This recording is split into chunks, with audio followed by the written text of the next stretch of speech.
બોટાદના ગરડાના સંત એસપી સ્વામી થયા ભાવ વિભોર, રામલલ્લાનું મળ્યું આમંત્રણ. બોટાદના ગરડાના સુપ્રસિદ્ધ એવ શ્રી ગોપીનાથજી દેવ મંદિરના પૂર્વ ચેરમેન અને સંત પૂજ્ય એસપી સ્વામીને અયોધ્યા ખાતે રામ મંદિર પ્રાણ પ્રતિષ્ઠા મહોત્સવમાં આમંત્રણ મળ્યું છે. આમંત્રણ મળતા જ સ્વામીજી ભાવ વિભોર થયા હતા. અયોધ્યા એ વિશ્વ શાંતિ માટે કેન્દ્ર બિંદુ બનશે. રામ સેવકના જીવનનું એક મહત્વનું કાર્ય પૂર્ણ થયું છે. અયોધ્યામાં રામ મંદિરનું નિર્માણ થઈ રહ્યું છે. આગામી દિવસોમાં રામ મંદિર પ્રાણ પ્રતિષ્ઠા મહોત્સવ યોજાશે. દેશભરના લોકોમાં આનંદની લાગણી ફેલાઈ ગઈ છે. અહીં હરખ સમાતો નથી. રામ મંદિર નિર્માણ પહેલા અનેક લોકો બલિદાન આપ્યા છે, તેમજ આ ચળવળના ભાગીદાર પણ આ સંત બન્યા છે. બોટાદના ગરડાના સંત એસપી સ્વામી શ્રી રામ મંદિર ચળવળના હિસ્સો રહ્યા હતા અને લોકોને રામ મંદિર ચળવળમાં જોડાવા પ્રેર્યા હતા. સ્વામીને રામ મંદિર પ્રાણ પ્રતિષ્ઠા માટેનું આમંત્રણ મળતા ભાવ વિભોર બન્યા હતા. એસપી સ્વામીએ જણાવ્યું કે મને જ્યારે રામ મંદિર પ્રાણ પ્રતિષ્ઠા મહોત્સવમાં જવાનું આમંત્રણ મળ્યું છે, ત્યારે હજારો રામ સેવકના જીવનનું એક મહત્વનું કાર્ય સફળ થયું હોય તેવું હૃદયથી લાગી રહ્યું છે. અયોધ્યા રામ જન્મભૂમિ તરફથી અમને આમંત્રણ પાઠવવામાં આવ્યું છે અને અમે બધા એની અંદર ખાસ ઉપસ્થિત રહેવાના છીએ. દેશના વડાપ્રધાન અને સમગ્ર દેશના દરેક સંપ્રદાયોના અગ્રગણ્ય સાધુ સંતો જ્યારે એ કાર્યક્રમની અંદર ઉપસ્થિત રહેવાના છીએ, ત્યારે સ્વામિનારાયણ સંપ્રદાય ગરડા તરફથી હું પણ એમાં ઉપસ્થિત રહેવાનો છું. સ્વામી, વર્ષોથી લોકોની રાહ, સંતો મહંતોની રાહ કે આ ક્ષણ ક્યારે આવશે? 1992 6 ડિસેમ્બરે એ ઘટનામાં એ સ્થળ ઉપર અમે હાજર હતા. મને યાદ છે 15 નવેમ્બરે દ્વારકાથી વિશ્વાસુ બાપુ, અમરદાસજી ખારાવાળા, બટુક બાપુ ફકડાનાથજી, દયારામ બાપુ, આપણે બોટાદવાળા સ્વામી આત્માનંદ સરસ્વતીજી, આવા અનેક વરિષ્ઠ સાધુ સંતોની ઉપસ્થિતિની અંદર દ્વારકાથી કાર સેવા માટે એક યાત્રા કાઢવામાં આવી હતી અને જેને લલકાર યાત્રા એવું નામ આપવામાં આવ્યું. અને એ સમયે એ લલકાર યાત્રાનું સંચાલન મેં પોતે કરેલું અને દ્વારકાથી નીકળી પોરબંદર, જુનાગઢ, અમરેલી, ભાવનગર અને અમદાવાદથી આ તમામ કાર સેવકો અને સાધુ સંતોને અમદાવાદથી વિદાય આપવામાં આવેલી કાર સેવા કરવા માટે ધામધૂમથી. અને એ વખતે ન્યૂઝપેપરોમાં પણ એ બાબતો આવેલી. અને 6 ડિસેમ્બરે અમે એ કાર સેવાની અંદર ઉપસ્થિત હતા. કાર સેવાનો માહોલ એટલો હતો કે લોકોના હૃદયની અંદર જે એક થનગનાટ હતો, 500 વર્ષની તપસ્યાના અંતે દેશનું વાતાવરણ એવું સર્જાણું હતું ને એ ભૂમિ ઉપર મર્યાદા પુરુષોત્તમ ભગવાન શ્રી રામની એ વખતે એવી કૃપા વરસી હતી.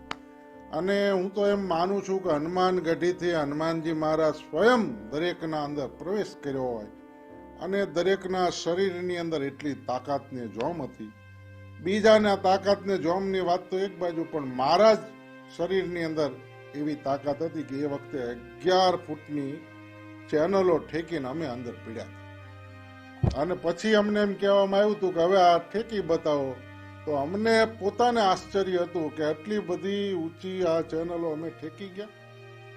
એટલે એ વખતે એક કુદરતી શક્તિ કામ કરતી હતી અને ભગવાન રામ અને હનુમાનજી મહારાજ કુદરતી ગ્રાઉન્ડની અંદર જય શ્રી રામનો જે નારો લાગે અને એ નારાની અંદર જે જોમ પ્રગટતું હતું એ કંઈક જુદું. 22મી જાન્યુઆરીએ તો દેશના બધા અગ્રગણ્ય સાધુ સંતો છે અને માનનીય દેશના વડાપ્રધાન નરેન્દ્રભાઈ મોદી પણ એ કાર્યક્રમની અંદર ઉપસ્થિત રહે છે. એટલે એ કાર્યક્રમની અંદર ખૂબ સુરક્ષા માટે પ્રોટોકોલ ને બધી વ્યવસ્થાઓ હશે. પણ 22મી ડિસેમ્બર જ મહત્વની નથી. હવે 22મી ડિસેમ્બરે તો એ મંદિરની અંદર ભગવાન રામ બિરાજે છે અને 22મી જાન્યુઆરીએ ભગવાન રામ શ્રી મંદિરની અંદર પુનઃ પ્રતિષ્ઠા માધ્યમથી સ્થાપિત થવાના છે અને ત્યાં બેસીને હજારો લાખો કરોડો મનુષ્યની ભાવનાને પૂર્ણ કરવાના છે. પણ એક સાધુ તરીકે આ દેશના તમામ નાગરિકોને હું એવી અપીલ કરું છું કે જીવનની અંદર એક વખત એ મર્યાદા પુરુષોત્તમ ભગવાન રામના અવશ્ય દર્શન કરજો. એ દર્શન કરતી વખતે મનની અંદર સંકલ્પ કરજો કે 500 વર્ષના સંઘર્ષ પછી આ ભગવાન શ્રી રામ અહીંયા બેઠા છે. આના માટે નાનું તપ નથી કર્યું, અને એ ભગવાન રામ ત્યાં બેઠા છે એ કઈ સામાન્ય સંજોગોમાં નથી બેઠા, એ મર્યાદા પુરુષોત્તમ ભગવાન રામની પરમ કૃપાથી બેઠા છીએ. અને તુલસીદાસજી મહારાજે ચોપાઈમાં લખ્યું છે, કોમલ ચિતાયતિ દીન દયાલા કારણ બીનુ રઘુનાથ કૃપાલા. કોમલ ચિતાયતિ દીન દયાલા કારણ બીનુ રઘુનાથ કૃપાલા. કારણ વગરની આ મનુષ્ય ઉપર દયા કરે છે એવા મર્યાદા પુરુષોત્તમ ભગવાન શ્રી રામની પરમ કૃપાથી આપણે આ સમયની અંદર, વર્તમાન સમયની અંદર ભગવાનની આપણા ઉપર એટલી કૃપા વરસી છે કે એ જ્યારે અયોધ્યા રામ મંદિરની અંદર બિરાજે છે ત્યારે આપણે મનુષ્ય તરીકે આ પૃથ્વી ઉપર છીએ.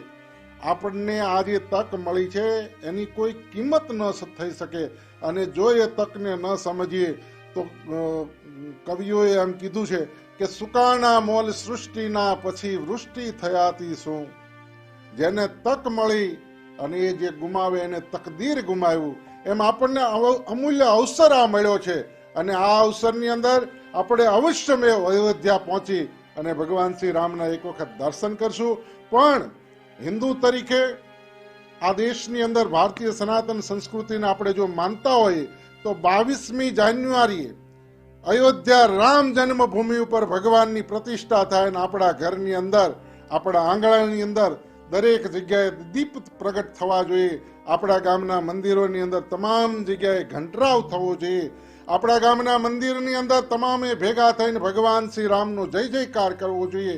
આખા દેશની અંદર એવું વાતાવરણ સર્જાવવું જોઈએ કે મર્યાદા પુરુષોત્તમ ભગવાન રામ એની પ્રતિષ્ઠા નહીં, અયોધ્યાની અંદર પ્રગટ કરી દેવા છે એવી ભાવનાથી આપણે અયોધ્યા રામ જન્મભૂમિ 22મી તારીખને ઉજવવી છે. અને દેશની અંદર આજ દિવસના મંદિરો અત્યાર સુધીના સનાતન ધર્મની અંદર હિન્દુ મંદિરો બન્યા છે, પણ આ ભગવાન શ્રી રામનું મંદિર એની એવી પ્રતિષ્ઠા ઉત્સવ ઉજવાવો જોઈએ કે આજ દિવસ સુધી સનાતન ધર્મની અંદર કોઈ પણ મંદિરની પ્રાણ પ્રતિષ્ઠાની અંદર ભગવાનની પ્રાર્થના, ભગવાનને ભાવ વ્યક્ત ન થયો હોય એવો ભાવ સમગ્ર દેશ વતી આપણે વ્યક્ત કરી ભગવાન રામને અયોધ્યામાં મૂર્તિમાન પ્રગટ કરી દઈએ એવી ભાવના, એવી અપીલ કરું છું આપ સૌ.